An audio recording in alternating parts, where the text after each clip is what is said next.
எல்லோருக்கும் வணக்கம். உணவு தாங்க மருந்து, மருந்து தாங்க உணவு. இப்போ நம்ம சேனலில் எதை பற்றி பார்க்க போகிறோம்னு பார்த்தீங்கன்னா, ஒரு முக்கியமான டிப்ஸ் தான். நம்ம சேனலில் ரொம்ப நாளாகவே ஒருத்தர் கமெண்ட் பண்ணி கேட்டிருக்காரு. வீசிங் ப்ராப்ளம், அதாவது இறைப்பு.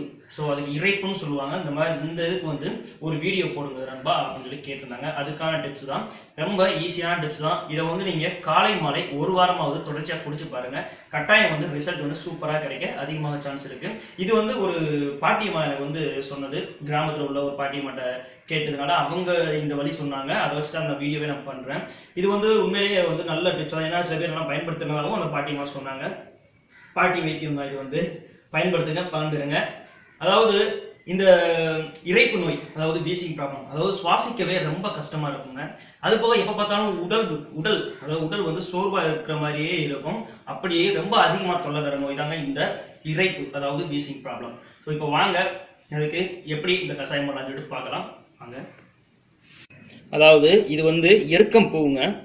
பார்த்தீங்கன்னா தெரியும், இது மொட்டு இல்லை. ஸோ அந்த பூ மேலே நல்லா இது மொட்டு இப்படி இருக்கும், நல்லா எல்லாம் மூடி இந்த மாதிரி மொட்டாக இருக்கும். இது நல்லா விரிஞ்ச பூவாக பார்த்து போடுங்கணும். இந்த மாதிரி ஒரு 3 பூ பிடுங்கிக்கோங்க. இதை பிடுங்கிட்டு நம்ம வீடியோ போய் எடுக்கிற வரைக்கும் ஏற்கனவே ஒரு 5 நிமிஷம் நான் தண்ணியில் ஊற தான் போட்டிருந்தேன். இன்னும் நல்லா இது ஒரு 10 நிமிஷத்துக்கு நெருக்கி தண்ணியில் நல்லா ஊறட்டும். நல்லா அலசிடுங்க. அதாவது ஃபஸ்ட்டு இதை தண்ணியில் அந்த இலம்லாம் இருக்குது பார்த்தீங்களா, அதெல்லாம் நல்லா வாஷ் பண்ணணும். ஸோ இந்த மாதிரி இந்த மேல் தோல் பூ இருக்குது பார்த்தீங்களா, இதெல்லாம் அப்படியே தொட்டு இந்த மாதிரி ஒவ்வொரு பூவையும் அதுக்கு மொட்டையும் நல்லா ப்ரெஸ் பண்ணி நல்லா தேய்ச்சிட்டு, அதுக்கப்புறம் பின்னாடியும் அதே போல் தான் நல்லா தேய்ச்சிட்டு திரும்ப அப்படியே ஊறப்படணும். இந்த மாதிரி 3 பூவையுமே நல்லா வாஷ் பண்ணணும். ஒரு டைத்துக்கு 10 டைம் கூட வாஷ் பண்ணலாம், தப்பு இல்லை. இதை நல்லா வாஷ் பண்ணிடணும். நான் ஏற்கனவே இது நல்லா இந்த மாதிரி தேய்ச்சி கழுவிட்டு தான் ஊற போட்டிருக்கேன். ஒரு 10 நிமிஷம் நல்லா ஊறட்டும் சொல்லி விட்டுருக்கேன். இது இப்போ நல்லா ஊறட்டுங்க. இதை ஒரு ஓரமாக இப்போ வச்சுருவோம். அதுக்கப்புறம் ஒரு துண்டு, ஸோ இந்த இதில் நான் இஞ்சி எடுத்துருக்கேன். இதை தோல் சீவிடலாம். இஞ்சியை தோல் சீவுறதுக்கு முன்னாடி அடுப்பை பற்ற வச்சு தண்ணி ஒரு 3 டம்ளர் தண்ணி. அதாவது எருக்கம்பூ போடுறியே அப்படின்னு சொல்லிட்டு நிறைய பேர் குடிக்கிறதுக்கு யோசிப்பீங்க. நான் லாஸ்ட்டாக இந்த கஷாயத்தை நான் குடிச்சே காமிக்கிறேன். ஸோ பயப்பட வேண்டாம்.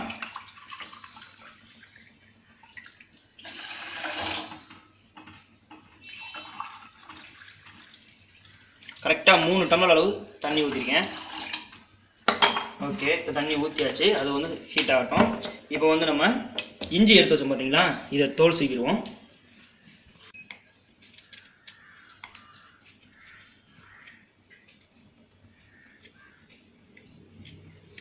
வீடியோவை ஃபுல்லாக பாருங்கள்.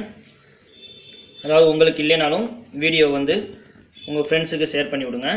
வேறு யாருக்காவது இருந்தாலும் இதை தெரியப்படுத்துங்க. அந்தளவுக்கு ஒரு சூப்பரானது.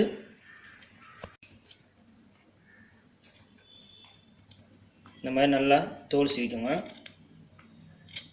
தோல் சீவினதுக்கப்புறம் ஸோ இந்த அளவு இஞ்சி நமக்கு கிடச்சிருக்கு. பார்த்தாலே தெரியும், சும்மா அரை கைத்துண்டு அளவு கொஞ்சம் இந்த ரேஞ்சில் இருக்குது. இந்த அளவு நம்ம எடுத்துக்கிறோம். இதை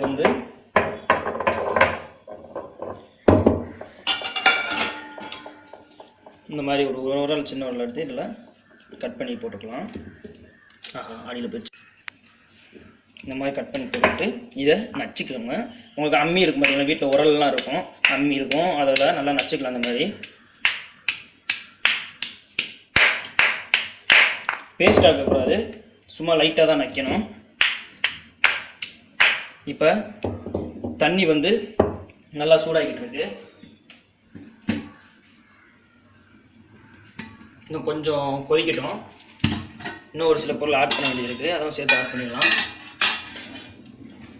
கரெக்டாக 15 மிளகு எடுத்துருக்கேன். 15 மிளகு தான் எடுத்துருக்கேன்.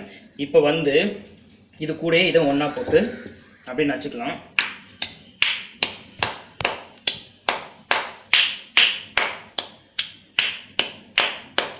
ஸோ நச்சுக்கிட்டாச்சு. இதை மட்டும் அப்படியே எடுத்து நம்ம இப்போ தண்ணி கொதிக்க ஆரம்பிச்சிருச்சு. இதுவும் அப்படியே இதில் சேர்த்துக்கலாம்.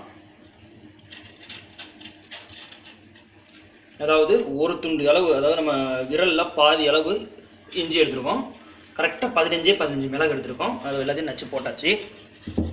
நல்லா இப்போ தண்ணி கொதிக்குது. இப்போ வந்து தண்ணி நல்லா கொதிச்சுக்கிட்டு இருக்கு. ஸோ இப்போ வந்து நம்ம எருக்கம் பூ எடுத்து வச்சுருக்கோம் பார்த்தீங்களா, இந்த பூவை 3 பூ தான். இதை திரும்பவும் நல்லா வாஷ் பண்ணிக்கோங்க. வாஷ் பண்ணாலும் தப்பு இல்லை, எவ்வளோக்கு எவ்வளோ வாஷ் பண்ணுறோம் அந்தளவுக்கு நல்லது தான். நல்லா ஒரு டேத்துக்கு 10 டைம் வாஷ் பண்ணிக்கலாம். நான் இதோட 5வது டேத்துக்கு மேலே வாஷ் பண்ணிக்கிட்டு இருக்கேன். வாஷ் பண்ணதுக்கப்புறமா 10 நிமிஷம் ஊற போட்டுருணும் தண்ணியில். நான் அப்படி தான் ஊற போட்டேன். பின்னாடி அந்த காம்பு சுத்தமாக இருக்கக்கூடாது. அந்த செடியில் நம்ம பிடுங்குறப்ப காம்பு இருக்கும் பார்த்தீங்களா, பச்சை கலரில், அதெல்லாம் இருக்கவே கூடாது. நல்லா கழுவிடணும். பின்னாடி பார்த்துக்கோங்க, லைட்டாக தெரிஞ்சாலும் அதை சுரண்டி எடுத்துருங்க. இந்த மாதிரி எல்லாத்தையும் நல்லா வாஷ் பண்ணிவிட்டு 10 நிமிஷத்துக்கு குறையாமல் ஊற போட்டு அந்த 10 நிமிஷத்தில் நம்ம 3 டைம் இந்த மாதிரி வாஷ் பண்ணிக்கிட்டே இருக்கணும். ஓகேவாங்க. இப்போ இது ரெடி ஆகிடுச்சு. அதே ஊரில் இதை 3 பூவையும் போட்டுக்கலாம். இதுவும் நல்லா வச்சுக்கலாம்.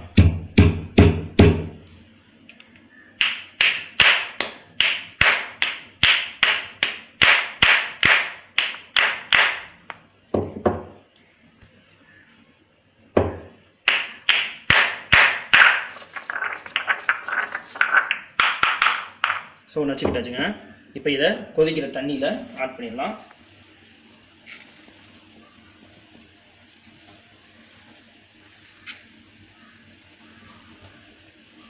ஸோ ஆட் பண்ணியாச்சுங்க. நம்ம வந்து 3 டம்ளர் அளவு இதில் தண்ணி சேர்த்துருக்கோம்.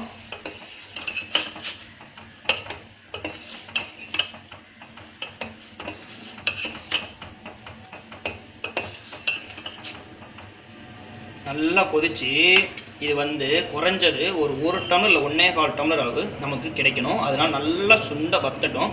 3/4 டம்ளர் கிடைச்சாலும் போதும் தான். நல்லா வத்த விடுங்க.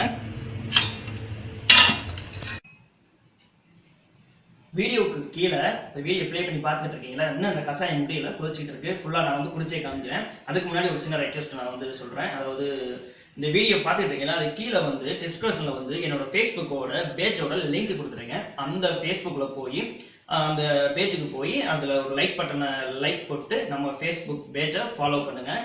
அதுலேயும் சில வீடியோ, முக்கியமான வீடியோ, ஹெல்த் சம்மந்தமாக, அப்புறம் சமையல் சம்மந்தமாக, இந்த மாதிரி டிப்ஸ் எல்லாம் அதில் நிறையா வரும். அது மட்டும் இல்லைங்க, நீங்கள் இதுலேயும் என்னை ஃபாலோ பண்ணுங்கள். யூடியூப்லையும் ஃபேஸ்புக்லேயும் புதுசாக நான் ஆரம்பிச்சிருக்கேன். அதுக்கு தான் சொன்னேன். அதுலேயும் வரக்கூடிய இப்போ போக அதுலேயும் வீடியோ கொஞ்சம் அதிகமாக போட ஆரம்பிச்சிருவேன். அதுக்காண்டி தான் சொன்னேன். கீழே லிங்க் இருக்குது, மறந்துடாதீங்க. இப்போ கசாயத்தை பார்க்கலாம்.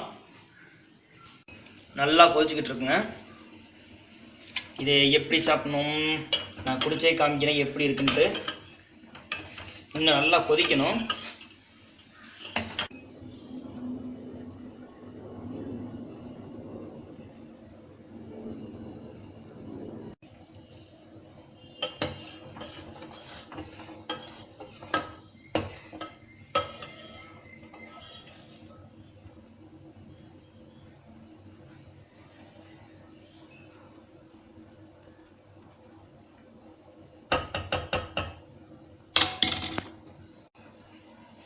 பார்த்தீங்கன்னா ஓரளவுக்கு வத்திருச்சு. இன்னும் கொஞ்சம் வற்ற வேண்டியது இருக்குது. இப்போ கிட்டத்தட்ட ஒரு 1.5 டம்ளர் நெருங்கி வற்றிருக்கும்.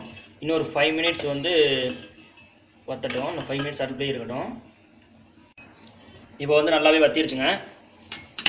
நான் உங்களுக்கு அதை வடிகட்டி குடிச்சு காமிக்கிறேன். அடுப்பு ஆஃப் பண்ணிக்கலாம்.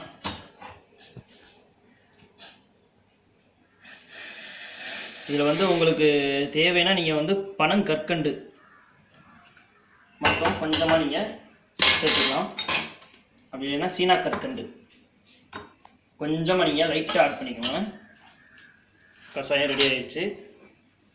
நான் இப்போ உங்களுக்கு குடிச்சே காமிக்கிறேன்.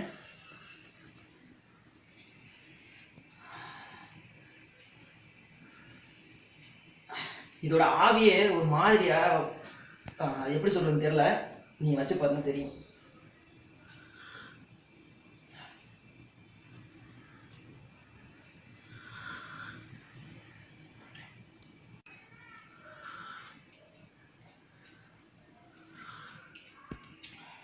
சுட சுட இருக்கா, லைட்டாக தெரியுது.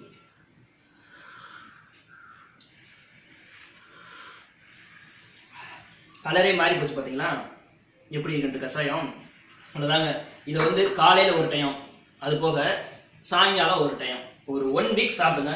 உங்களுக்கு வந்து அந்த ப்ராப்ளம், அதாவது வீசிங் ப்ராப்ளம், இறைப்பு எப்படி இருக்குது, கண்ட்ரோல் ஆகிருக்கா, எப்படி இருக்குன்னு பாருங்க. கட்டாயம் ரிசல்ட் வந்து சூப்பரா கிடைக்கும்.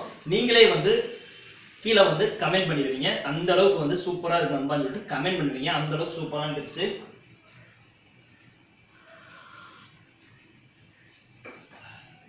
எதுவுமே தேக்க, அதாவது பணம் இருக்கு சின்ன இனிப்புக்காண்டி எதுவுமே சேர்க்க வேணாம். இதுவே நல்லா தான் இருக்கு.